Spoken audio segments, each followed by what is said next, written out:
নমস্কাৰ বন্ধুসকল, মই হাতীমা আজি আকৌ পুনৰে আপোনালোকৰ মাজলৈ আহিলোঁ। আজি মোৰ আলোচ্য বিষয় কেনেকৈ আমি খাৰপিটিয়াত ফুলকবি কাটি ৰ'দত শুকাইখিনি আমি বজাৰলৈ বিকোঁ। আজিৰ এই ভিডিঅ'টোত আপোনালোকে সম্পূৰ্ণ তথ্য পাই যাব। তো এইটো খেতিৰ পৰা অলৰেডি কবি কাটি দিয়া হ'ল। কাটি দিয়াৰ পিছত এইখিনিত আনি আমি জমা কৰি ৰাখিলোঁ। চাব পাৰিছে, ইয়াত একদম পুৰা জমা কৰি দিয়া হৈছে। আৰু এই চাওক কবিৰ ধৰণটো চাওক আপোনালোকে, এনেকৈ কাটিছে, কাটিখিনি এই ৰ'দত মেলি দিছে। তাৰমানে কি হয়, এই ৰ'দত মেলি দিলে এই পাতবিলাক যেতিয়া শুকাই যাব, শুকাই যোৱাৰ পিছত কি হয়, এই বস্তাত বা যিকোনো কাৰ্টুনত ভৰাৰ পিছত এই পাতবিলাক আৰু ভাঙি নাযায়।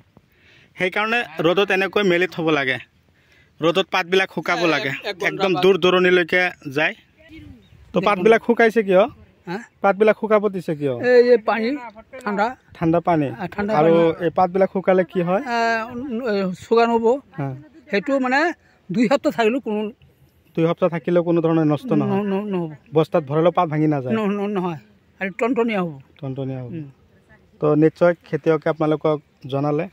তো এই পদ্ধতি মতে যদি আপোনালোকে ৰ'দত কবি কাটাৰ পিছত ৰ'দত শুকাই দিয়াৰ পিছত যেতিয়া আপোনালোকে বজাৰত ল'ব, আৰু যেতিয়া পাতবিলাক একদম পূৰা একদম নিয়ৰৰ পানীৰ টোপাল থাকে, চিকচিকীয়া হৈ থাকে, সেনেকুৱা কবি বজাৰলৈ লৈ গ'লে বেপাৰীয়ে নলয়।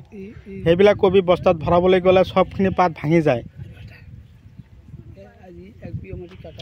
আৰু অলৰেডি 1 বিঘা মাটিৰ কবি ইয়াত কাটি দিয়া হ'ল। ধৰক এদিন পিছে পিছে কাটিব লাগে, 4 কুইণ্টেল 5 কুইণ্টেলকৈ কাটি আছে। তো খেতিয়কে খেতিতে আছে, দুজনে কাটি আছে। তো কাটিখিনি এতিয়া বজাৰলৈ লৈ যাব। এতিয়া আকৌ বেপাৰীয়ে ফোন মাৰিছে যে ৱাটাৰীত লাগে, তো ৱাটাৰী দি দিলে। তো বৰ্তমানে 32-33 টকা বজাৰ দি দিব কবিবিলাকৰ ধৰণ ভাল হোৱাৰ কাৰণে। কিন্তু 25 টকাৰো কবি আছে আমাৰ মাৰ্কেটত, যিবিলাক কবি একদম ৰঙা হৈ গৈছে সেইবিলাক। কিন্তু এইবিলাক নতুনকৈ কাটি আছে, একদম পূৰা চিকচিকীয়া হৈ আছে। সেইকাৰণে এই কবিৰ দাম 34 টকা দি দিলে, 34। তো আপোনালোকে বা কবি কেনেকৈ কাটি বজাৰলৈ লৈ যায় আপোনালোকে মোক কমেণ্ট কৰি জনাব। যদি মোৰ চেনেলৰ নতুন ভিউৱাৰ্ছ হিচাপে আছে তেনেহ'লে মোৰ চেনেলটো ছাবস্ক্ৰাইব কৰি দিব আৰু কাষত থকা বেল ঘণ্টিটো লাহেকৈ বজাই দিব, যাতে এনেকুৱা ধৰণৰ উন্নত জৈৱিক, ৰাসায়নিক আৰু বৈজ্ঞানিক পদ্ধতিৰে কৰাৰ খেতিৰ ভিডিঅ' নটিফিকেশ্যন আপোনালোকে পায়ে থাকে। তো এই কবিটো আছিল অলৰেডি 1522 যিটো কবি আছে, একদম দেখাত বহুত ভাল আৰু খাওঁতেও সোৱাদ লগা, দেখাত একদম পূৰা বগা চিকচিকীয়া।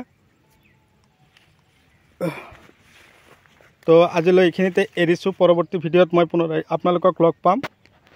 আৰু আজিৰ এই ভিডিঅ'ৰ পিছত আপোনালোকৰ কোনটো খেতিৰ ভিডিঅ' নটিফিকেশ্যন আপোনালোকক লাগে আপোনালোকে জনাব।